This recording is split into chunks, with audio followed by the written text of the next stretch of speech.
Kamusta guys? Kamusta? It's been a while since Mm. nag-ano tayo, Iba rin, no? Grabe another din yung episode. experience natin. Like, throughout this journey, talagang mapapawaw ka talaga sa improvements din natin, no? Oo, grabe parang last 2 weeks lang yung nag-start tayo sa pinakaunang episode Mm. natin, no? Oh, And tapos then now, ngayon, marami ng viewers na rin nanonood, na consistent viewers ano, na.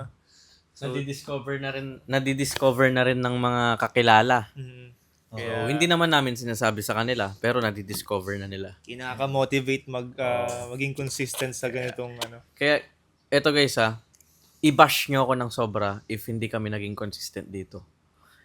Gusto na namin gawin to. Talagang for dire-diretso na, hindi naman siya aalis dito sa area na to. Ikaw pre, hindi ka naman mag-abroad ka ba? Or ano bang balak? Wala na akong Business. balak. Oh, Siguro so- mag-abroad ka for Leisure na lang. leisure. Yeah, leisure talaga. Ibig sabihin, talagang magkakasama na tayo diretso, Mm. bros. So, mag-consistent lang natin to. Next time, ibang place naman tayo, iba-iba. Yes. May naisip kami. So, i-reveal na namin sa inyo para at least antabayanan nyo yung ano. Tama ba yung term? Hindi ko alam kung saan ko Abangan. nakuha. Abangan nyo na lang na instead of dito kami magpo-podcast sa area na to, pupunta kami sa beach ng around 6 a.m. or pag sunset kasi maraming tao eh. Yes. Pero pag umagang ganun, bihira. bihira.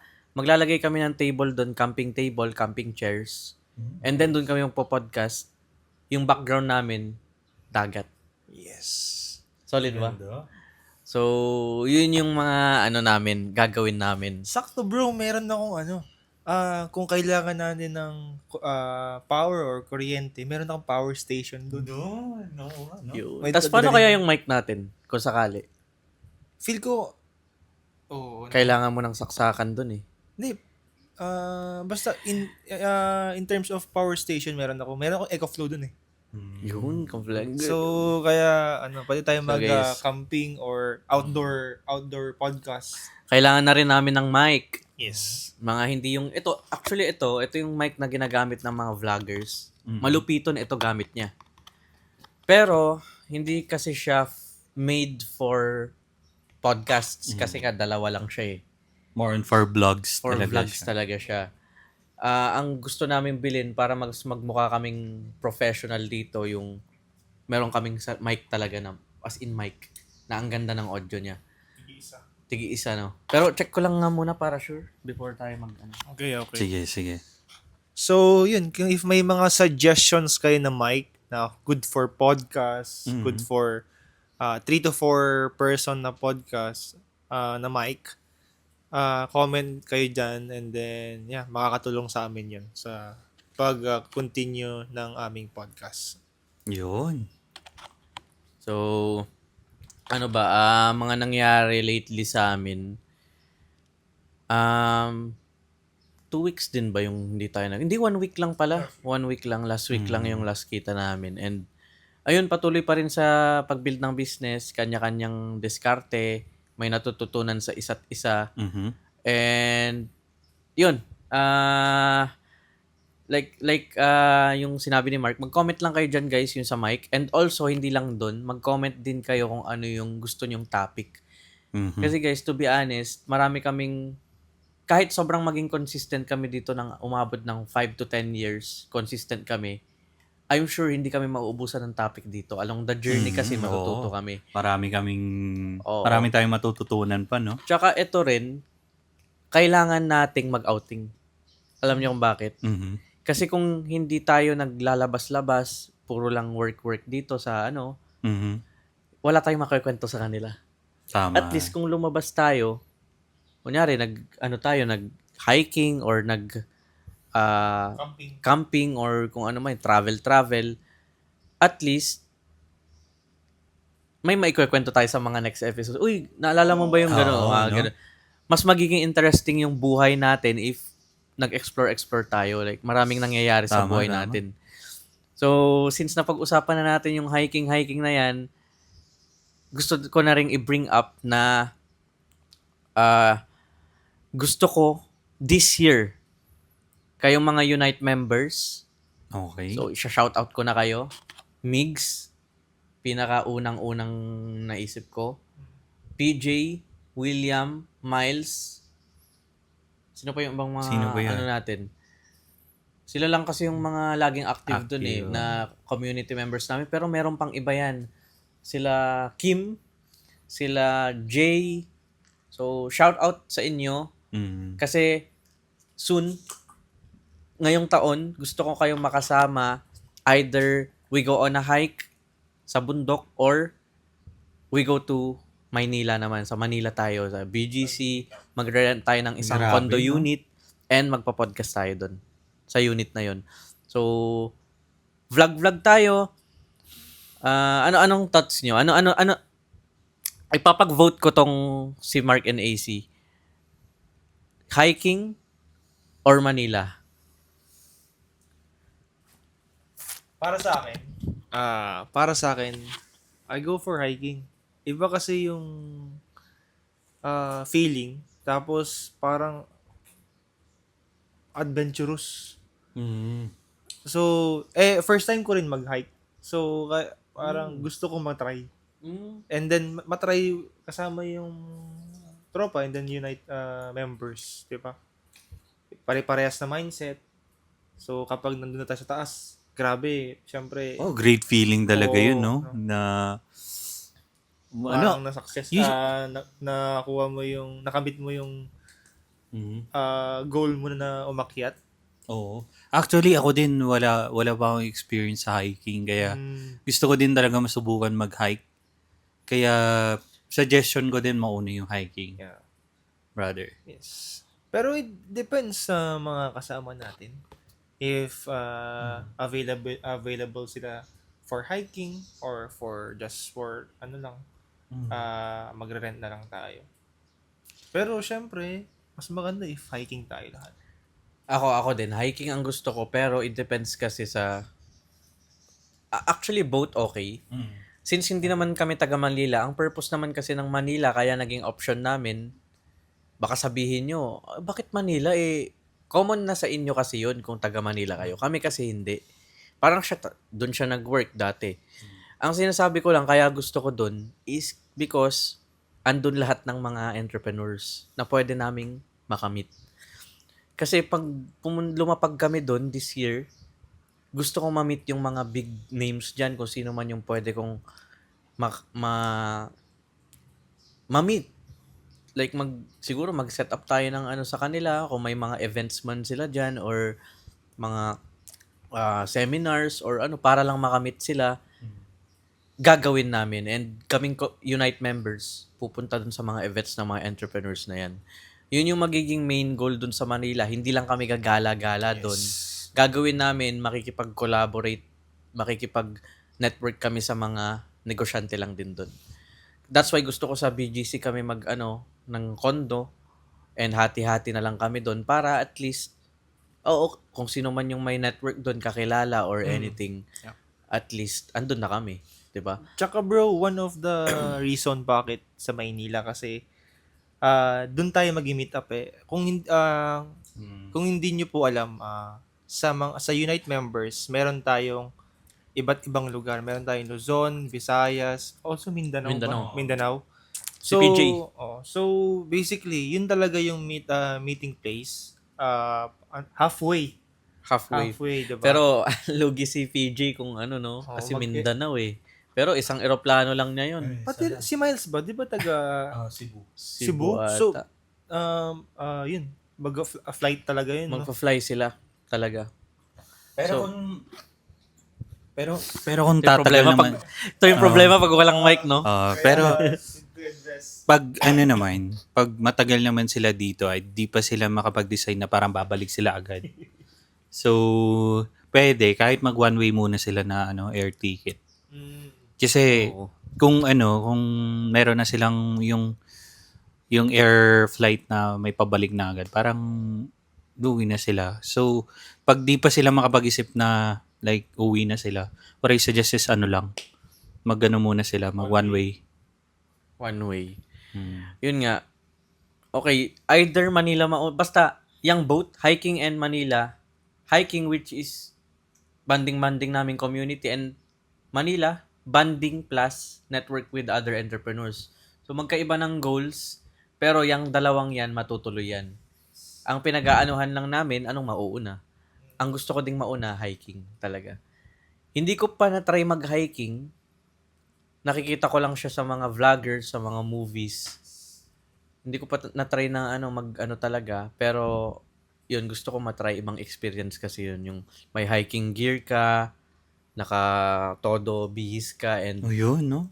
siguro may camera na nun or Mhm. dadalin din namin yung, madami tayong dala nun, pre, kasi yung natin, stiff, Oh. yung natin, may stiff neck ako. Ay, Ayos. Voice snap next si ngayon? Ay, we. Meron, di ako ganun pa. Ngayon, dadalhin na rin namin yung mics namin, kaya medyo marami kaming dala niyan. And sasama ko yung asawa ko din eh. And yung girlfriend niya, kung sama mo rin si Pero syempre yung anak namin, hindi ko na siya isasama talaga doon. Kasi iba na yun. Bata pa siya eh. Hindi pa pwede sa ganun, bro. Pwede. Baka mamaya may terorista pala doon, no? Pwede lumabas pag sobrang kasi yung yung weather. Oo. Yung weather, hindi pa kasi totally, kasi ba unstable yung weather kapag umaakyat. Minsan malamig, minsan mainit. And then, pero may isang tanong ako. Ano yun? If ever na mag-hiking tayo, Saang lugar? saang lugar? marami. Yung iba nakikita ko, ito hindi na siguro ganito muna since first hike natin. Yung iba kasi nakikita ko sa Mount Apo. Mount Apo? Doon sila. Pero hindi guys, hindi kami muna doon kasi first time lang namin. Sa Mount Pinatubo na lang kila Mark. Siguro sa Arayat. since yung mga common kasi sa Mount Pulag malapit lang. Pwede doon siguro and magte-tent na lang kami, ganun. Ang naiisip ko, napakasaya talaga nitong pangyayaring to ngayong taon.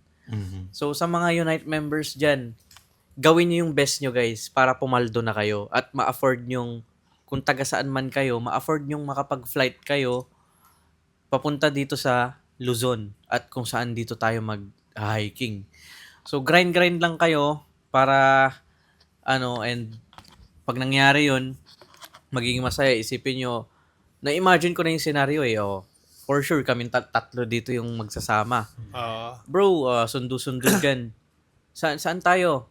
Magmi-meet up. Si Migs, nasa na siya. Punta na lang natin siya sa Nueva Ecija. Sunduin namin si Migs. And yung iba nandito. Sige, pasundo. Parang What I mean, what I mean, anong Sierra Madre?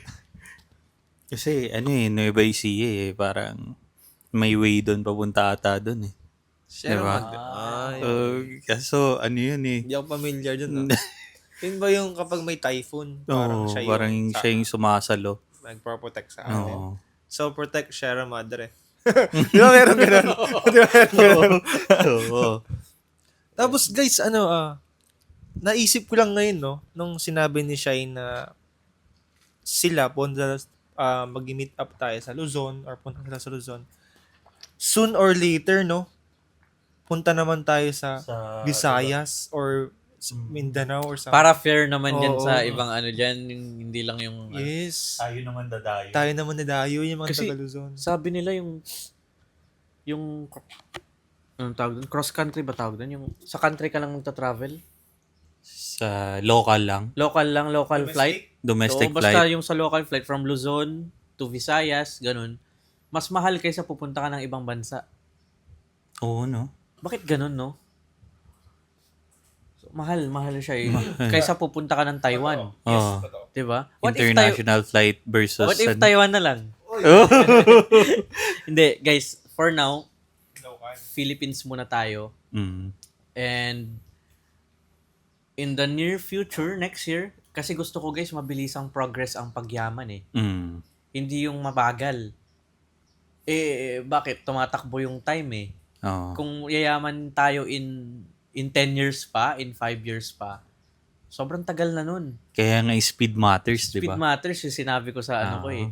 Kaya ang gusto ko guys, 26 ako ngayon, 27 makuha ko yung first million ko talaga. Yes. Damn. 27 or before 27. Nakuha mo na, di ba? Hindi pa bro. Hindi. In Naku- assets. In total Oo. assets. In total, Paano yes. ba minimeasure yung first million? Kasi ako, Pag ano, If per ikaw- month mo na million. if ko-combine mo lahat nung kinita ko from From scratch. unang-una Oo. pa lang talaga, ipa-plus mo lahat yon. Meron na, naabot na. I think mga 3 to 5 million na siguro yon. Pero, hindi mo ata minimeasure dun yung first million eh. Mm.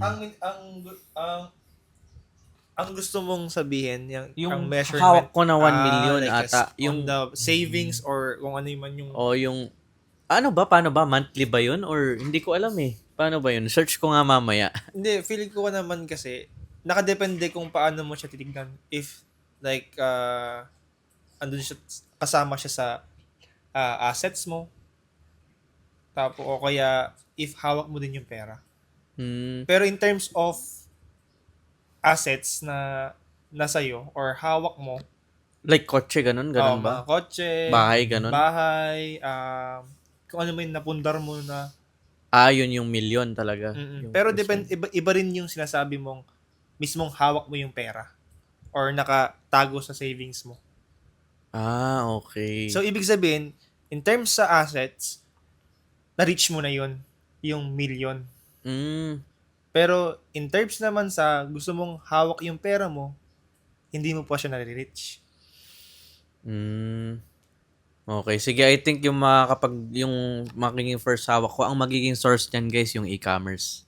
Yun. Yun, hindi, yung outsourcing kasi guys, it depends kasi sa sistema mo kung medyo mahirap mag-scale kasi ng isang agency kasi yung manpower mo na ikaw talaga mismo gagawa nun eh. Mm. While yung e-commerce, nakadepende siya sa marketing strategy mo kung paano mo palawak yung marketing campaign mo. Kunyari, magla-launch ka ng ads.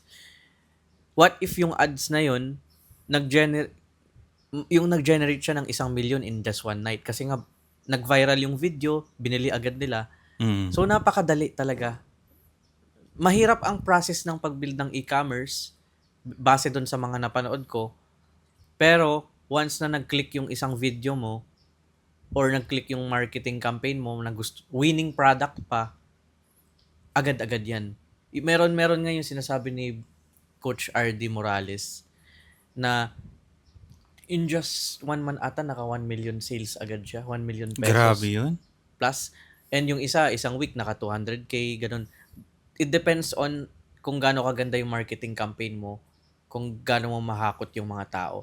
Sa outsourcing kasi, outreach, kuha ng editor or employee. Outreach until mapag-sum up mo yung pera mo, mabagal kasi, gets nyo ba? Kasi, kung 400k yung monthly mo or 500k, for many months, ganun lang yung income mo. Hindi siya Like yung swertehin na instant. magiging 1 million agad. Hindi magiging 1 million agad yun. Depende sa sistema mo. Pero e-commerce, post. Tapos isang araw, nag-fail, okay, post ka ulit. Until one day, magkiklik yung isang video mo na yan or isang campaign mo, boom. Maraming agad, bumili milyones sa'yo. agad. First million agad yun. Mm. So, yun yung gagawin ko sa e-commerce. And, ito talaga yung napupusuan ko guys, yung perfume talaga. Perfume. Ewan kung bakit. Nabanggit ko ng ilang beses, yan lang yung talaga yung naiisip kong product na ang gandang i-promote. Nakakaisip na ako ng mga marketing strategies. So, yun. So, gusto kong makasama yung mga Unite members sa mga journey na to. Lalo na to. Baka pag sa perfume yung mapapa Shirel, pang fuckboy. So yun, kape muna. Sarap ng kape, bro. Sarap. Made by, by Mark. Ano yan? Yung kape na to. Mixed which with is- Barako. kasi pag puro kami bili-bili lang, may mga, tawag dito, common na mga iniinom namin. So, Si Mark ngayon gumawa ng kakaibang kape which is grabe, mas nalagpasan niya yung mga magagaling sa pagtimpla ng Grabe kape. naman yun eh. Ano lang naman, Grabe, bartender to ata dati. sakto-sakto lang. Wait lang, ako rin, patalastas. Okay, Patalastas, sige, guys. patalastas. Ano ba? Sige lang, sabihin niyo lang. Ano ba yung gusto kong point na i-make dito? May gusto akong isang i-bring up eh. Sige. Sige, na muna. Coffee break. Coffee break. May biglang si AC. Okay, ito. Pag sumikat na tong podcast, talaga, na to the point na may mga members ng, magsasubscribe din kasi sila sa membership sa podcast eh, like, monthly, ganun. Kung umabot na sa point na mataas na yung views natin and may mga secrets tayong gustong i-share sa kanila na kailangan member lang yung makakapanood. Parang yung kay Anti-Support Podcast. Ganun yung ginagawa nila. Member ako dun sa kanila and nagbabayad ako ng monthly dun dahil may mga secrets silang nire-reveal na hindi nila pinapublic yung podcast nila. Like, members lang yung nakakaalam. Oh. Wow. Okay, so ganun yung and pag umabot sa point na ganun na talaga yung level ng Unite Podcast, maghahanap ako ng isang brand ng coffee. Either Pick Up Coffee or kung sino man yung brand dyan na nagbi-business dyan na gustong sumikat yung kape niya or since mayroon naman ng traction yung podcast, Yes. sila na yung yung ipopromote namin dito yung kape nila. Ito na yung gagamitin namin dito laging kape. Malay mo pre, coffee mo pala yun. Nakapag-start ka ng pwede, coffee brand mo, no? Ano kayong magandang pangalan kapag Mr. Bean. Mr. Parang pwede, no? Di ba? Parang ang witty pakinggan. Sinasabi ko lang, pre, kung sumikat na yung podcast natin, maghahanap na tayo ng coffee brand. Dito na gustong mag-boom, bibili tayo ng kape nila and then yun yung ilalapag natin dito. Yun. So, si Nurse, siya yung natin. Yun nga yung sabi ko yung pag may coffee brand. Ikaw naman, bro, anong suggestion ng pangalan? May sinabi siya kay Mr. Bean. Ayan, Mr. Bean. Oh, ikaw naman. Coffee Bean, Ah. Mr. Meron na siguro. Wala pa akong maisip agad. Ano yung beanstalk? Beanstalk. Ano yung beanie? Unite Beans. Pwede. Yun na. Hindi, yung medyo malapit. Wala iba. Pangit Unite yun. Beans. Community name yun. Hindi, kung Unite, anong purpose nung Unite pag coffee, di ba? Isipin mo. I-unite mo yung coffee beans. Unite Beans. Namuo yung coffee. May kwento. Namuo yung coffee kasi sa Unite. Sa Unite na. Pwede. Pwede yung ganong approach nga, no? Coffee Parang ng ngayon. Unite. Oo. Nag-podcast tayo. Oo. Uh, Nag-mix. Gets Mix of ko yun. dahil Magiging doon Oo nag-start. nga, no? Oo. Oo nga, no? Okay. May kwento. May Unite, kwento. okay. So, parang hindi siya connect dun sa pangalan, pero may kwento. Okay, so ito guys, may mga last tayong gusto sabihin dito sa podcast. So, sa ngayon, Pilipinas muna tayo since traveling ang pinag-uusapan natin. And then, in the future, gusto ko guys malapag tayo sa mga walang visa muna. Syempre, step by step yan. Asian countries muna tayo. Maybe punta tayo ng Taiwan, Hong Kong, Singapore. Yung mga yan. And Vietnam. ganun kasi yung ginagawa nila Bugoy pre. Kung nanonood kayong vlogs ni Bugoy, nagtitripping sila dun sa mga ibang bansa. Maggagawa sila ng rap music nila dun and then magtitrip sila. Vlog sa ibang bansa. Minsan kulitan pa dun sa bawal mag-ingay. Mag-iingay sila dun sa area na yun. Ay, yung mga ang saya ng mga vlogs nila. Pinapanood ko yung mga ganun. And gusto ko someday maranasan din natin yung ganong lifestyle. Punta tayo ibang bansa. Napakagandang experience nun. So, grind lang tayo talaga. And then, let's make it happen. Yun. Ang gusto ko the sooner the better. Malay nyo, ngayong taon na pala guys. Yes. Di ba? Isipin nyo. Kahit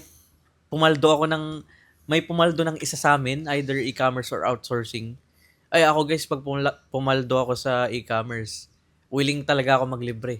Uy, Yun. Oh, legit. Kuwat. for the record. Oh, G.